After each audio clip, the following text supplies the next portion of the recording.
Coming up on Tech News Today, we're live from CES 2012. It's rain and gadgets. AT&T's got phones galore. Intel predicts 75 ultrabooks, and everybody has a new ultra something television. All that and more coming up. Netcasts you love. From people you trust. This is TWiT.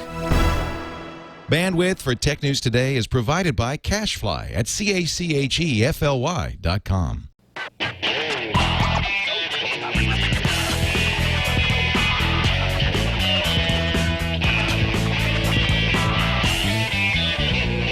This is Tech News Today for Monday, January 9th, 2012. Tech News Today is brought to you by Squarespace.com, the fast and easy way to create a high-quality website or blog. For a free trial and 30% off your new account for 3 months, go to Squarespace.com and use the offer code TNT1.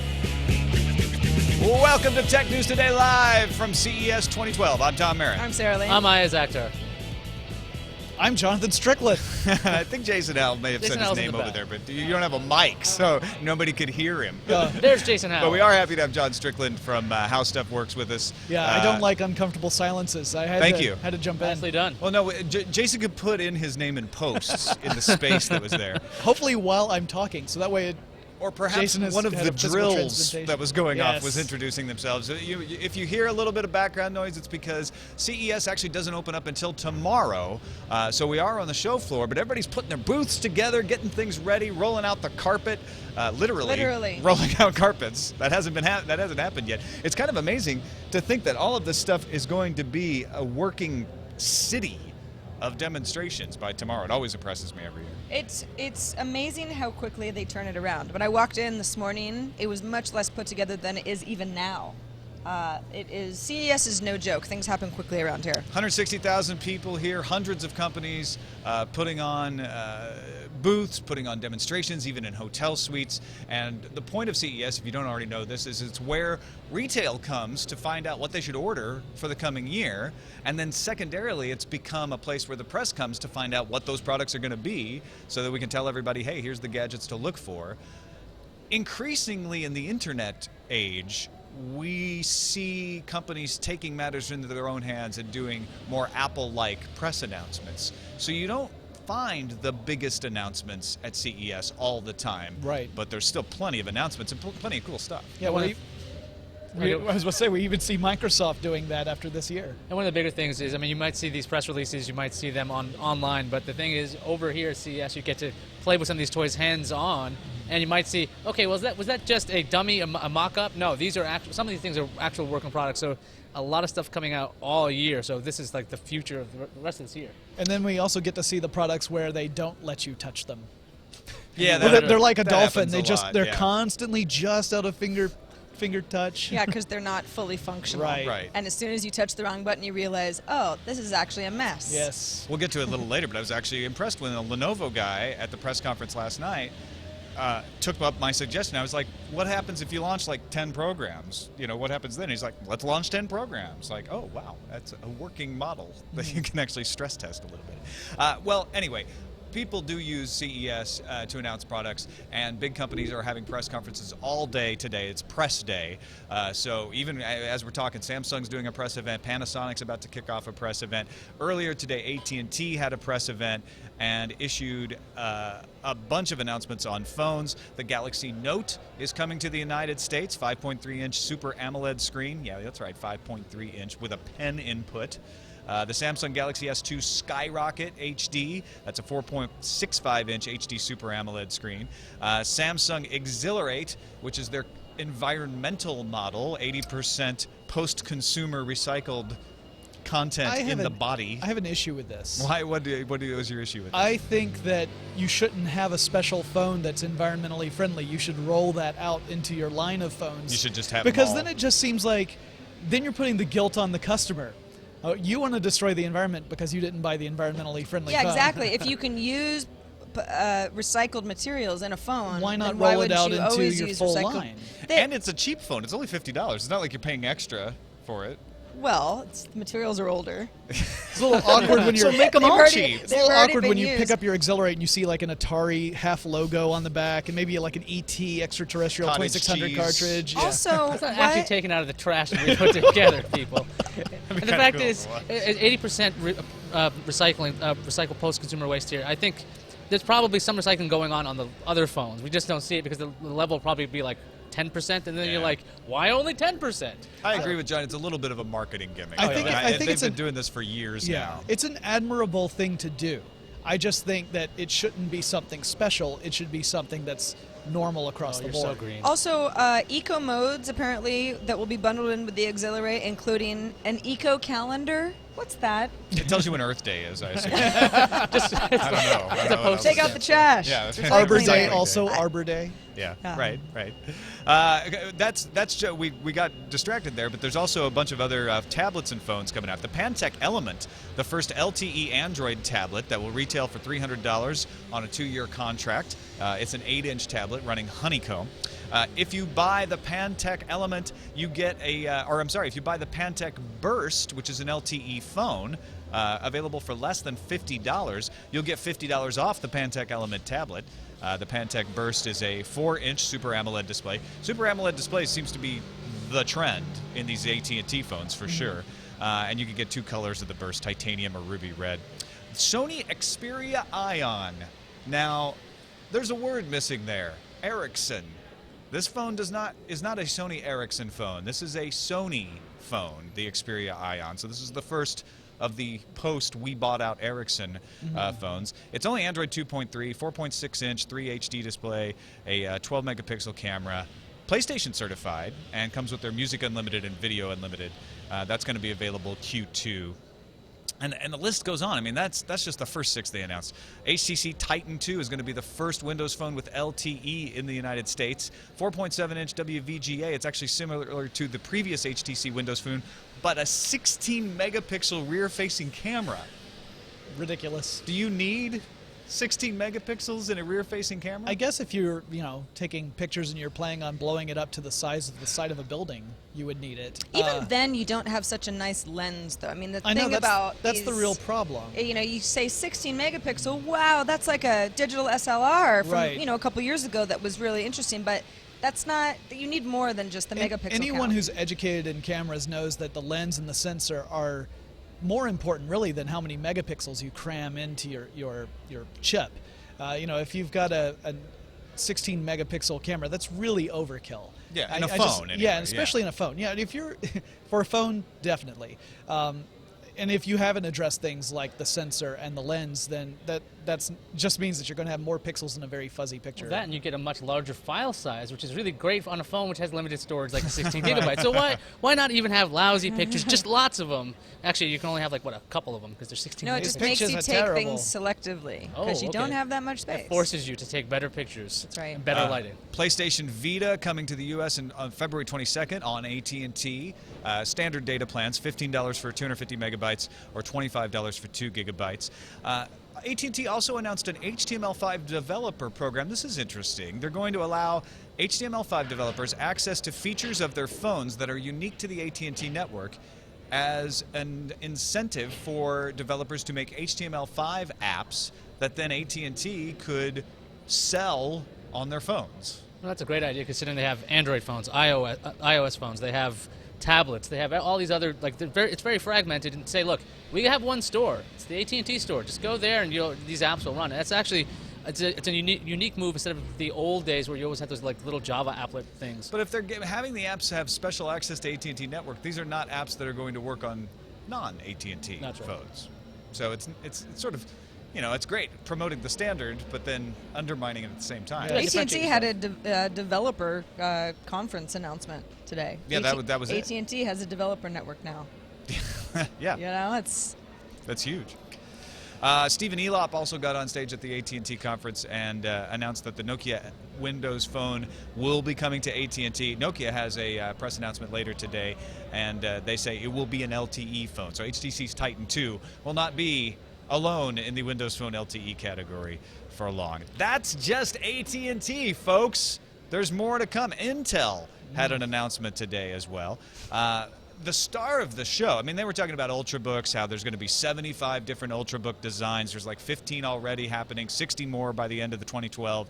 50% of those will be 14 and 15-inch sizes. But the star of the show was Nikisi. I think this was a concept ultrabook, but it was had a wide, transparent touchpad that went along below the keyboard under the bottom. And then when you closed the device, when you closed the laptop, there was a glass up at the top that allowed the transparent touchpad to show through, and you could still use it. It was running a very Metro-like interface, but apparently it's a proprietary system developed by Intel, and it would allow you to do some basic functions, some email, some web surfing, while your laptop was actually closed. This is similar to Microsoft's, what was it, Slideshow or Sideshow? Sideshow, where they actually had a second display on your display. You close it up, and you'd still be able to access Outlook and things. But this seems like a really interesting idea. I like the innovation of this concept, because there's a lot of other things out there that are trying to do two different operating systems. This, I think, is a good usage of, okay, let's see if maybe we had a Snapdragon processor powering this particular UI. That's a pretty good idea versus going with a full-fledged computer. I don't know. I'm sort of confused by this. I feel like, yes, it's nice to have a laptop and a tablet all in one, and everyone's trying to figure out how best to do this. But when the laptop is closed and you have access to the tablet, it's as if you have this huge frame around a much smaller product. I mean, well, that's weird. I didn't even think of it as a tablet. I just thought of it as just another display to use. Well, it's to an me, interesting way to put this it. is like a tablet interface, but with all this bulk around it, so you can't just like get up and put it on your arm. 8-inch bezel. Right. The bezel's too big. Yeah, well, they're going the opposite way of everybody else who's trying to get away from the bezel entirely. No, I'm kind of with you on this one, Sarah. I also find it a little awkward. I mean, I know that everyone's been working on these sort of notebook tablet hybrids. And I can see the value of this, where you want to just check an email really quickly and not have to open up and wait for it to come out of sleep mode or whatever. But yeah, I don't know. This design, I guess I'd really need to get my hands on it to decide, find out if it... I loved the concept of Sideshow, but it just never got implemented in a way that was workable for anybody. And so I'm a little skeptical that this will be too. But I want it to be awesome, because I love the way it looks, and I like the idea that even when it's in sleep mode, I could pop up and check an email or two without opening up the laptop fully. Because I definitely, especially when you're traveling, have had those situations where it's like, oh, I gotta wait for it to come out of sleep mode, it's gotta boot up, and now it's gonna eat up some battery, and I just need to get to that one thing. So I want it to work, I'm just not certain it will.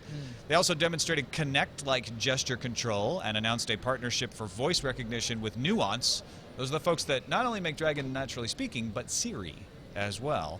So you'll be able to wave and shout at your Ultrabooks. Yeah, we're actually seeing a lot of this in various products at CES this year. I think I was talking with Tom earlier, and I mentioned that the user interface revolution seems to be the big theme this year. At least I've seen a lot of gesture controls, voice recognition controls, eye tracking software as well. So lots of stuff where it's trying to break free of the traditional mold of the user interface of the keyboard and the mouse, or even the touch screen. I think it's very interesting stuff. I'm curious to see how well it'll hold, or whether it'll ever come to market. Because that's one of those things, a user interface has a lot of inertia behind it. It's really hard to change that once you've established it. Do you guys want to talk to your Ultrabooks? I can see that sometimes. I mean, it depends on the use case scenario. I mean, all I see at this point is that computers have gotten to the point where they're fungible, right? They can be thinner, they can be smarter, they can be faster and everything, but now you need to add these gimmicks. Can I track with my eyes? Can I talk to my computer? Can I use a second display? And it's just right now it seems like the industry's trying to figure out what else can we add to this, because they're also, saying they're what fast can you isn't add enough. that once someone has it, you can't go back? Right. I mean, those are the functionalities that stick. Yeah. A lot of the stuff is gimmicky, and it's just not necessary, so it doesn't stick. The other thing is, I know with voice control with Android phones or an iPhone, just getting used to that and going, play this song, and sometimes you want it to be that easy on your desktop. So I can see some of those things sticking, but not necessarily some of these other gimmicks. They're making an SDK available if you want to write programs that take advantage of the voice recognition from Nuance or the gesture controls. It's the Intel App Up Center if you're interested in looking into that. Also, the Ultrabooks will be running the Ivy Bridge and possibly later on Howell. So keep an eye out for that. That's what's going to be powering them. They'll come complete built with built-in NFC supported by MasterCard PayPass system, because when you're checking out at the coffee shop, really what you want to do is pull out your laptop and bump it against the counter so you can pay for your... I mean, what do I need NFC in an Ultrabook for? Again, just because you're at the coffee shop, you're writing your great novel, and you're like, you know what, I happen to have this.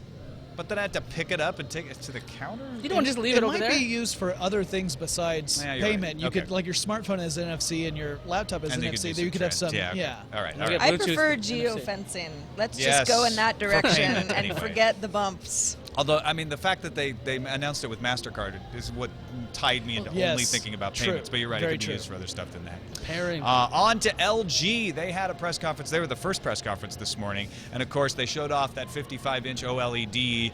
It's the 55 EM9600. The TVs always have the catchiest names. Yes. 4 millimeters thin. In fact, it was really hard to actually get a shot of it on edge. Tony Wang and Nicole Lee were over there, and you could see they're trying to find the best angle so you can actually see it and see how thin it is. It's ultra definition, so you could loosely define it as 4K. They think by 2016 the cost of OLED will come down to the same as LCD. This one, the 55 EM9600, will be released in the second half of 2012, possibly in September, according to CNET. Includes a separate control box to house connectivity and other necessaries, so that you can, mount it on the wall without having it stick out from it, connected to the panel by a proprietary cable.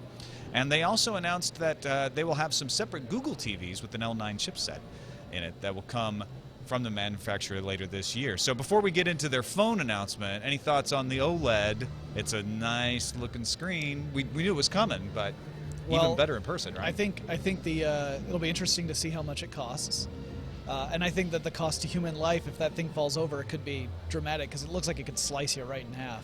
Well, Tony was telling me about this. The thing wasn't If exactly it falls on edge, yeah. 4 Exactly. millimeters thin all the way around. The back had a large, I guess, holder plate or something. I don't know if that comes off or not, if that's going to be there all the time.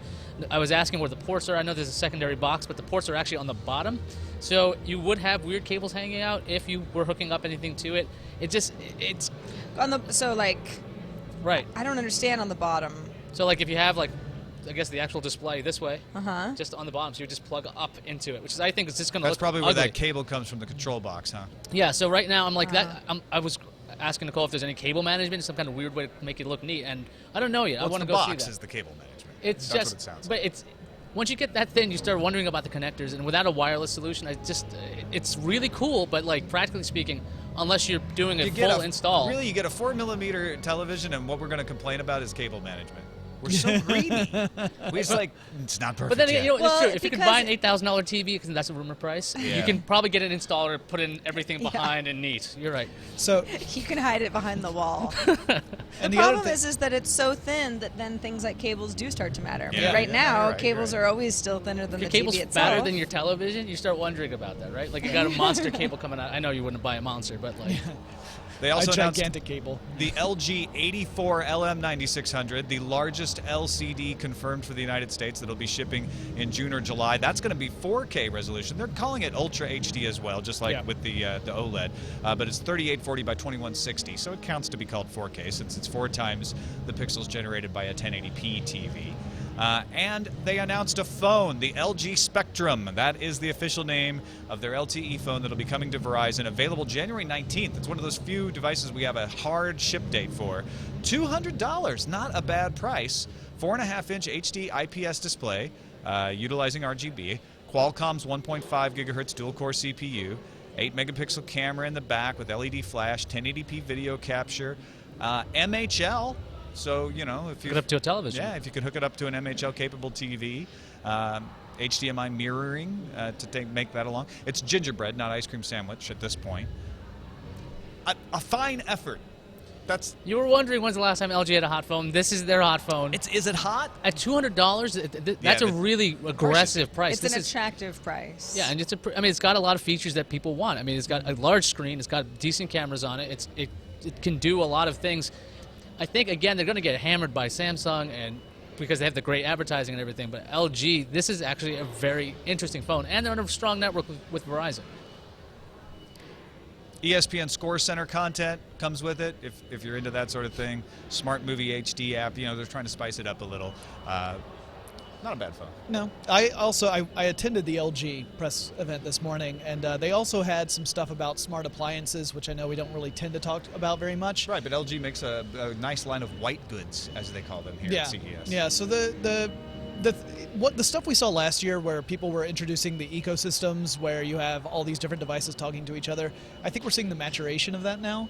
So interesting stuff like your fridge can keep track not just of what you have, but expiration dates, and tell you recipes you can use with the stuff that you already own. Send that information to your stove so it prepares it, like sets the oven at the right temperature and all that. When I came to my very first time to CES in 2000, everyone was talking about appliances that talk to each other, use the internet, the refrigerator that's going to order your groceries for you, tell you when the milk goes bad. Those aren't everywhere. No, I think it's another thing that's being pushed really hard. I think the biggest hurdle for me is that I don't like the idea of having to buy all of my appliances from a single vendor, because it may be that one vendor, or one manufacturer rather, makes the model of refrigerator that's perfect for the size for my kitchen and does all the things I want it to do, but maybe I read a review where I see that the washer dryer is better from another manufacturer, and then suddenly they can't talk to each other. There's this translate problem because they're all proprietary network protocols. Get them on Android. Yeah. Works for phones. Absolutely. Actually, I think part of it too is that we really don't care. Like, it sounds neat in a conference situation, but then when we actually go to the store to buy a fridge, and you see the price difference between the connected fridge and the regular fridge, and you think, how much do I really need this? Yeah. If it just was the exact same price as every other fridge and it came with it, then you might spring. But I don't think people really see the point. I think for me, it's when I've had that 400th conversation with my wife of what do you want to have for dinner tonight?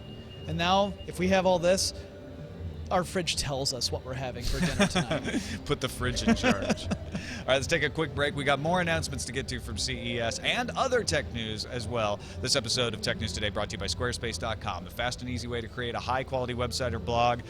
Easy-to-use UI, easiest way to get a website off the ground and have it look great and be served reliably. In fact, we were talking last night at CES Unveiled about this. If you wanted to start a gadget blog, if you're looking at all this CES stuff and saying, you know what, I would really, I can actually hear the, I can hear the Squarespace site talking to me right now. It's telling me how easy it is to use. But if you wanted to start a gadget blog, you could just get it right off the ground at Squarespace.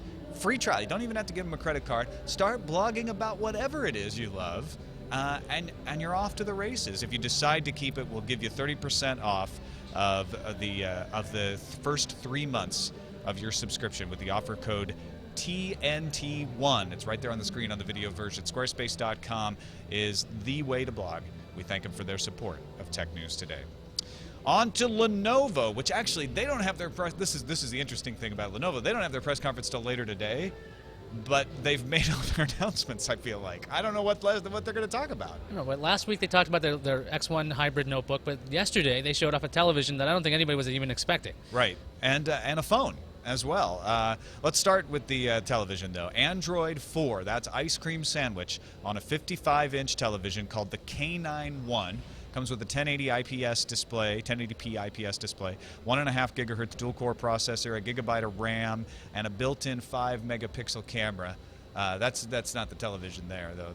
I think that's a phone or the tablet. Well, actually, those are the phones right below the television yesterday. When we were CES Unveiled, you'll see that if you pull back, there's actually the TV. They had their phones on display. Because the phones can actually interoperate with the television. Because it's running Android, they have the same kind of apps. You can actually use the phones as a game controller if you want, as a remote control. But Lenovo also included a regular remote just in case you didn't want to use one of their phones. Yeah, they're doing ice cream sandwich on the television and a sandwich UI for VOD that's controllable through speech, tablet, or as we just mentioned, the phone. So we haven't seen Lenovo make a television before. This is going to come to China first. They don't have a firm idea of when it's going to arrive in the United States. But it's not a Google TV.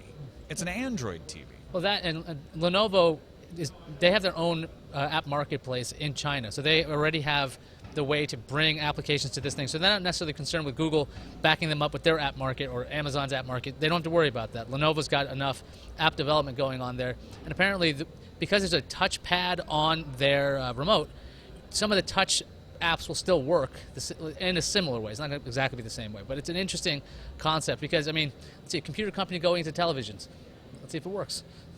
Well, all the TVs now are becoming more computer-like than ever. That's, I mean, at least as far, I don't want to say that's what I'm going to call CES this year, but so far for me, it's all smart TV. That's the theme. Yeah. Well, and it's not like we haven't seen TVs with internet-connected capabilities before, but in the past, when you come to CES and you see the televisions, it's really about the display. It's about, you know, oh, this one does 720, this one does 1080, this is the resolution, this is the picture quality, this is the black levels. And this year it's not. This year it's about, this is the processor.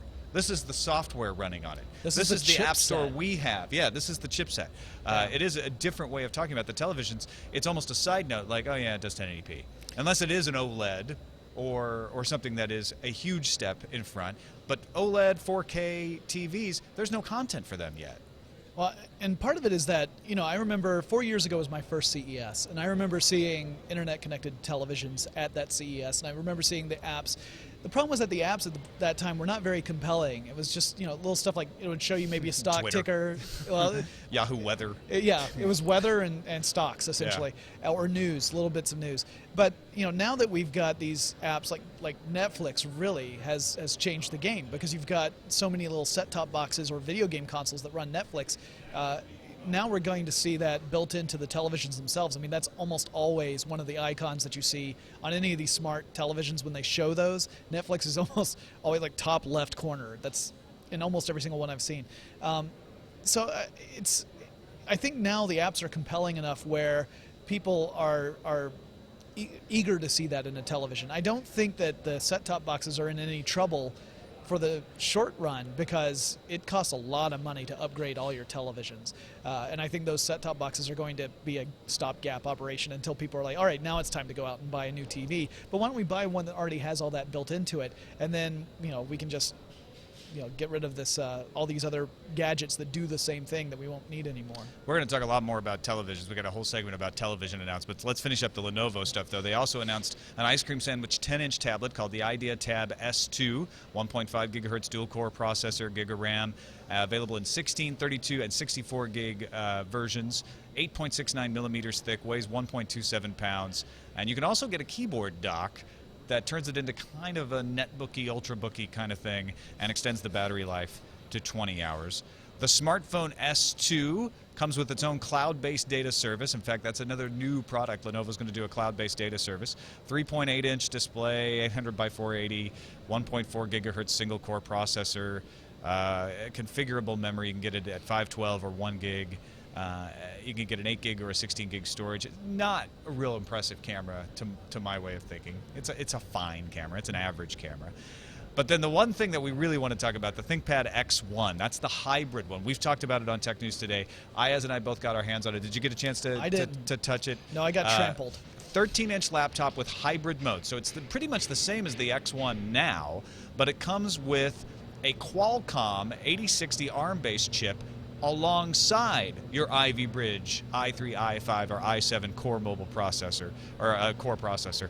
So the Qualcomm chip is used from within Windows, and you click on this little home button, and it puts Windows to sleep, opens up the mobile version quickly, and can switch back and forth between them. The idea being you use the Qualcomm chip when you want to save battery life. You just want to play a video or check some email, you go into the mobile operating system, and then when you're ready to do more Windows work, you switch back, and it switched back pretty quickly.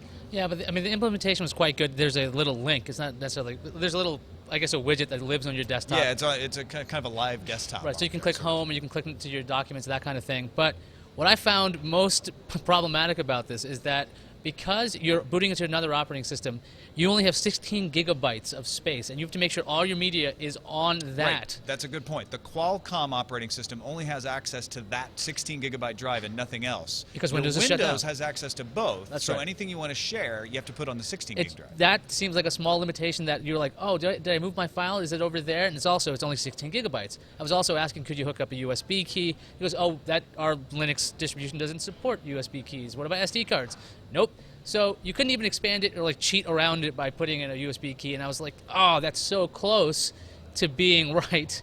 But I still think it can be practical on an airplane, but it's kind of another gimmick to me. Did it look? I mean, did you have a chance to hold it? I mean, was it was light and sturdy. Yeah. Yeah. Well, it was the X1. Right. Just with that extra chip. So yeah, it was it was a good build of a laptop. Oh yeah, that, and there's also a web browser in the Qualcomm OS. It's a custom Linux.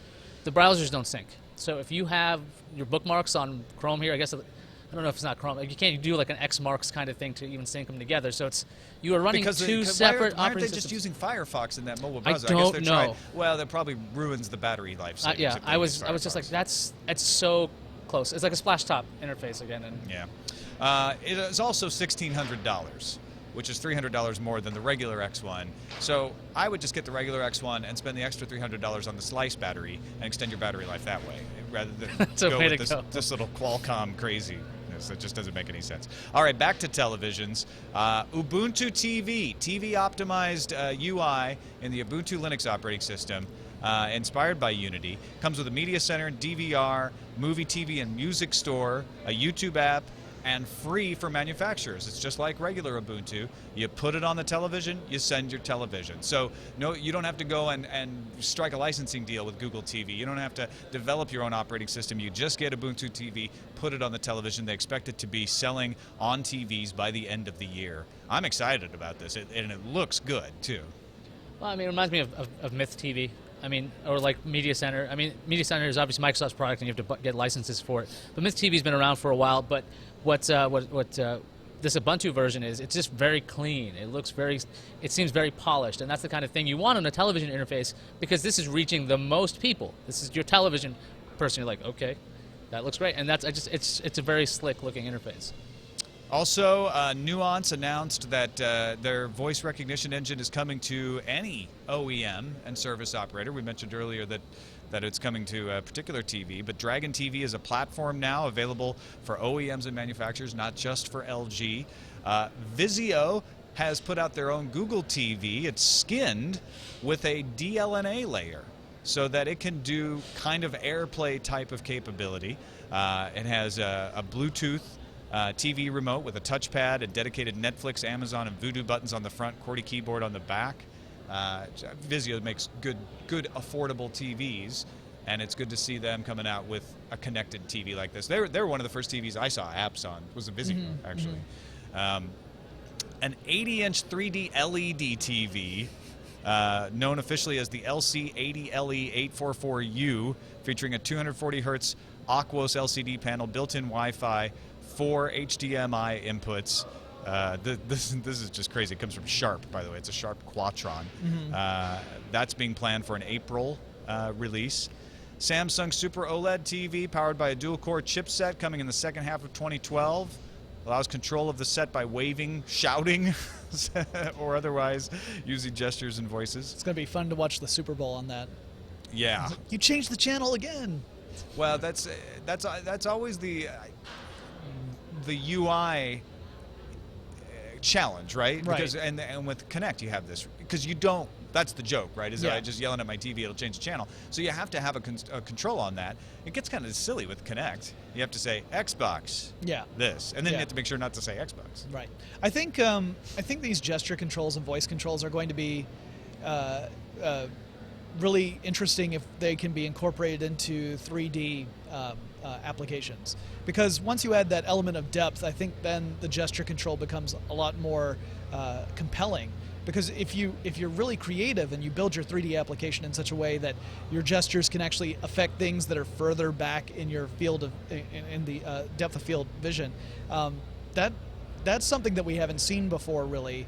And I'm curious to see someone crack that and get that to the point where once you try it, you think, this is the next step. This is the piece that really everything needed to come together. Or we eventually say, well, someone tried it, they did a good job, but it's still not quite there. Other big announcements from Samsung, Media Hub, allowing you to purchase content on your smartphone or tablet and then sling it right over to the TV and watch it.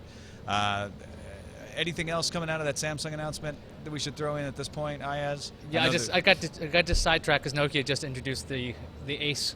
Oh, they just announced that phone. But yeah, okay. on the we'll get to that in a second. On the television, there's an integrated camera. The bezel's almost non-existent. The Media Hub, you can buy content on your smartphones. It seems like Samsung's going into the content business because they want you to be able to access this stuff. They also had some bizarre thing called All Share, which is where you can have your phone talk to your washing machine. Because that's what I need. Well, yeah, we want to know. Wait a second. I think that's a great idea. Well, You're I in want the another washing machine room. to talk to my phone. Is that how it works? Okay, so You can control home appliances via your phone. Well, yeah, because Samsung has I want this. to tell me when the wash is. They have their own, like you were talking about, Jonathan. There's like they have their own application ecosystem, so you can use All Share to have your Samsung products communicate.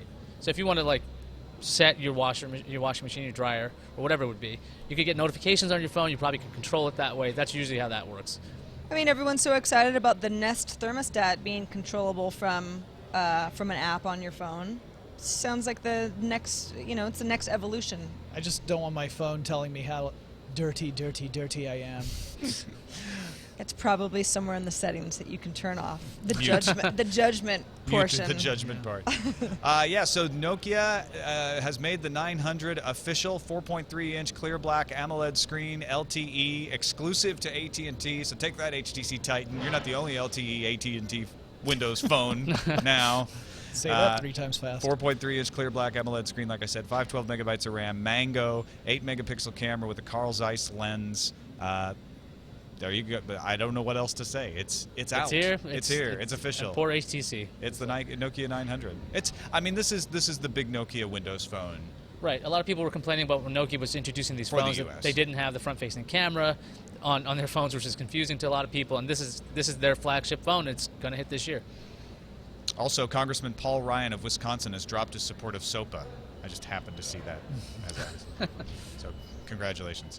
Let's finish up. Anything else we've seen so far at CES? Again, today is press day. The show officially opens tomorrow, but last night was the first press event. It's called CES Unveiled. Sarah was still flying in, so you didn't get a chance to see that, but the rest of us did go. Yep. What of the things we haven't covered so far did you see that stuck out to you? Iyaz. Okay, I'm blanking right You now. really got excited at the Belkin booth, I have to say. Oh, right, okay. And that Thunderbolt. I was more excited than you were about this particular thing. There's a Thunderbolt dock from Belkin. Nowadays, these computers are getting smaller and smaller and smaller. You're losing ports. But if you have Thunderbolt, you can have an easy way to dock everything. Now, I know Apple's always been really bad about having a docking station. I like having a docking station. And Belkin had, I think it was a $300 solution, unfortunately. $299. It's very expensive. But you get an HDMI out, you get gigabit Ethernet, you get a pass-through Thunderbolt port, you get some audio jacks. So basically, when you want to come home and you want to set up a larger computer using your laptop or an ultrabook or something like that, one connection and you're set. Now, I'm just excited that this is the first generation of this because I'm expecting the price to come down eventually. But just to have the ability to not plug in 200 little items or not to have to buy a proprietary docking station from Lenovo for my ThinkPad, I can just get this Thunderbolt thing that will work on any device. There was also a Lenovo 14-inch USB display, $200. That was very good looking, very lightweight, very cool. What about you, John? For me, the Aurasma app was pretty compelling. We're seeing a lot of apps here at CES this year, too. A-U-R-A, Aurasma. Aurasma, right? yeah. It's an augmented reality application so that you can add augmented reality layers to stuff. So really this would be compelling more for advertisers or companies, and your consumer, you would just experience this. You wouldn't necessarily build things on top of this, although I don't know that there'd be anything stopping you from doing it if you wanted to. But it would be, you hold up your phone to say a bottle of a soft drink that you like, and then this little animated thing pops up and gives you a little, maybe you add a trivia game on there, or you add some facts or anything you want into the app that displays on top of it. This is sort of like what we see with the Nintendo 3DS, where they have their little augmented reality games. You can hold the 3DS up and you focus it on a card, and a little graphic representation of a character pops up, except in this case, it's pretty much anything. You know, as long as it's something that the camera can recognize through the app software, you'll be able to add layers of information on it, which is something we've been promised by augmented reality for a while. I'm glad to see it actually happening. And it was, you know, it was interesting. It wasn't, you know, the most, you know, it didn't knock my socks off, but I thought that it was a nice step.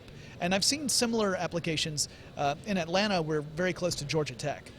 And a lot of the grad students there are working on augmented reality applications as well. And it was nice to see something like that from a company and outside of just the realm of research. Yeah. Also, the OLPC, the new tablet from OLPC, was on display at CES unveiled last night.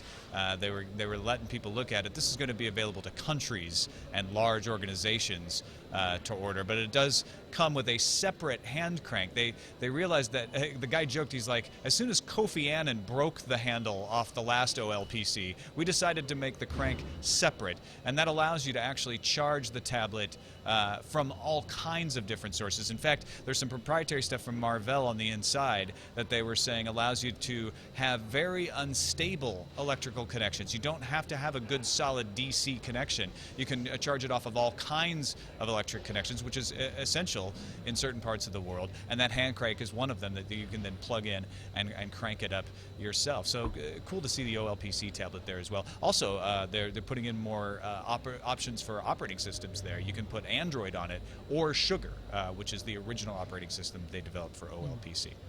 Okay, let's move on to the News Fuse. There's more CES stuff. Verizon made the Motorola Droid 4 and Droid Razr Max official today. Both will ship with Android 2.3.5 in the coming weeks and will be upgradable to Ice Cream Sandwich down the line. The Max will have 32 gigabytes of space, costs $300. Verizon did not mention price or availability for the Droid 4. World's thinnest smartphone title belongs to Huawei with a 6.68 millimeter thick Ascend P1S. Has a 4.3-inch Super AMOLED screen, comes with Ice Cream Sandwich. Although no carriers were announced just yet, the Ascend will hit Europe in March and before summer in the US for around $400. Let's see what Acer's up to. It introduced what it proclaimed to be the thinnest ultrabook ever. It also showed off an Iconia tablet with a 1080p HD display. And then Acer announced an Acer Cloud service, which a lot of people are doing right now. It kind of works like iCloud, but should work for non-Acer products too. MakerBot Industries announced the MakerBot Replicator, a 3D printer meant to print larger scale items than previous 3D printers. Instead of printing out, say, a chess set one piece at a time, the Replicator can create an entire set at once. Two models, $1,750 gets you a single extruder model, and $2,000 gets you a dual extruder. MakerBot also relaunched Thingiverse so you can share your designs. CES is really great for things like pen knives. Victorinox has announced a 1 terabyte Swiss Army penknife. Flash drive even has an LCD so you can see text or some information of what's on the drive.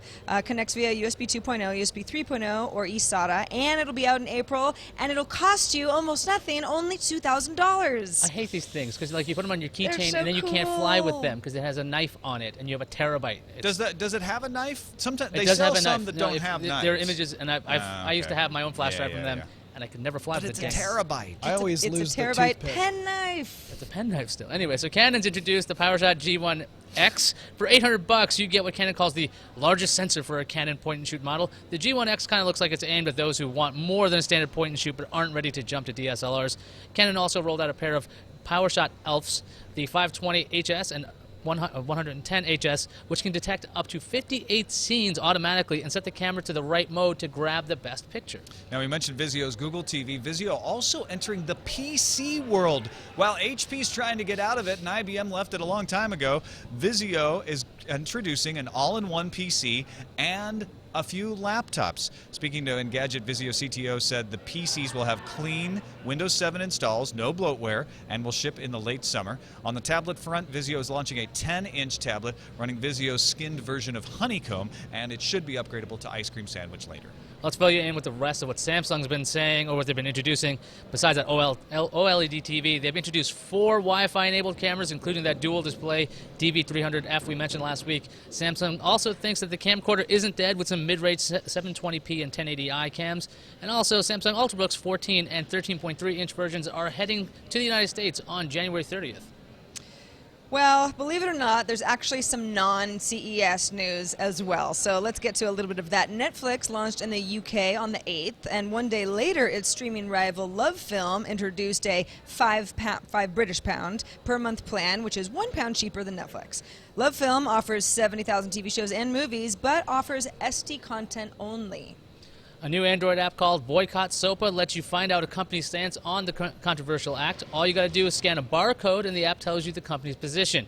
You might want to take a really deep breath before scanning your DVDs and books, though. Yahoo is partnering up with Playtone, Reliance Entertainment, and Tom Hanks on a new web series called Electric City. It's a scripted program that should last 3 to 4 minutes long per episode. Tom Hanks will be on the program as a character. Nice move, Scott Thompson. Sprint is alive and kicking. The carrier unveiled an official page for its LTE network, which shows off a Galaxy Nexus that will also work with Google Wallet. If you want to know when the network launches, you can sign up to be notified from that page. Now, the calendar, as we move on to the calendar.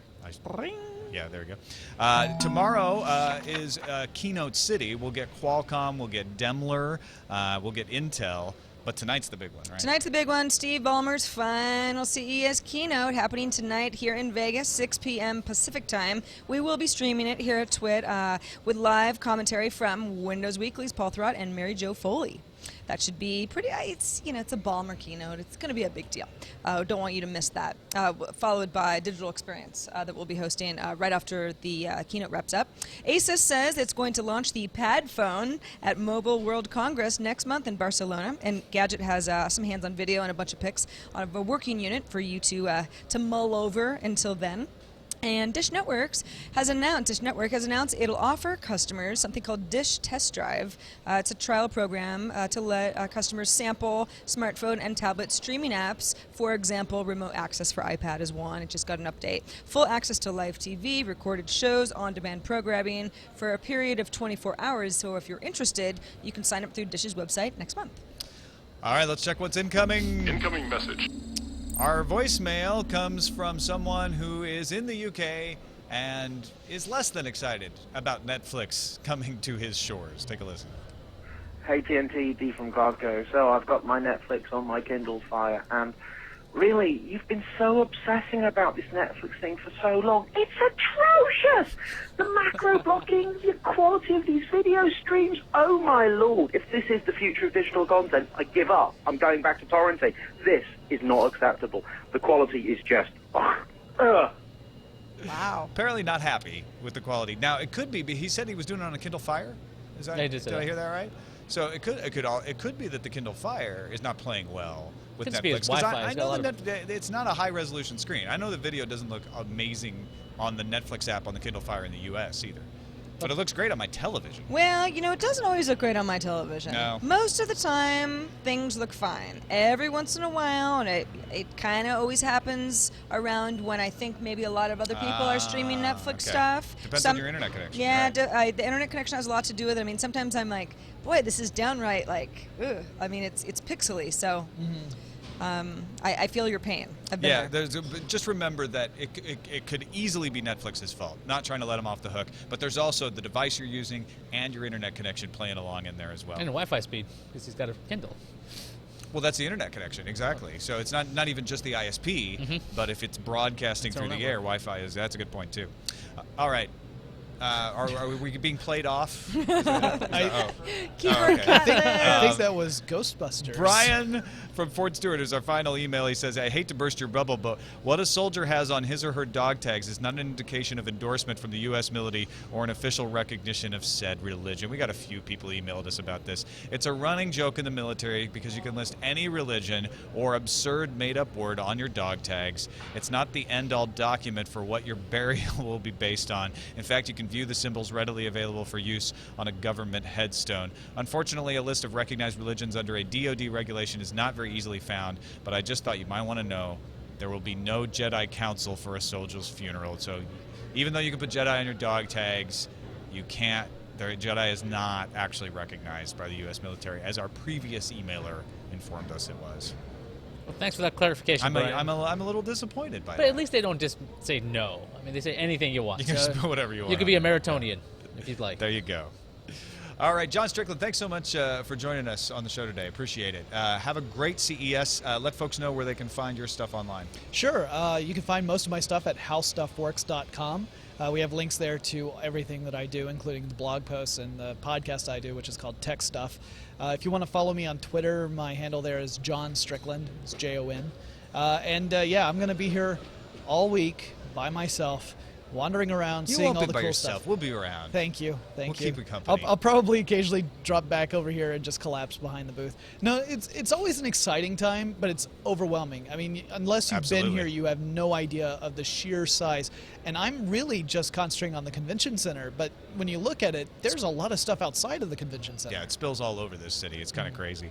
Thanks to everybody who submitted stories at our Reddit, technewstoday.reddit.com. When we're inside the CES bubble, the Reddit is more than ever an important source of finding out what else you're interested in. And of all the avalanche of CES stuff, what is most important to you? So get in there, submit stuff, and vote, technewstoday.reddit.com. That's it for this edition of Tech News Today from CES. We'll be here all the week, too. You can find us on the web, twit.tv/TNT. You can email us, tnt@twit.tv, or give us a call. Our phone number is 260-TNT-SHOW. We'll have Nicole Lee with us tomorrow. We'll see you then.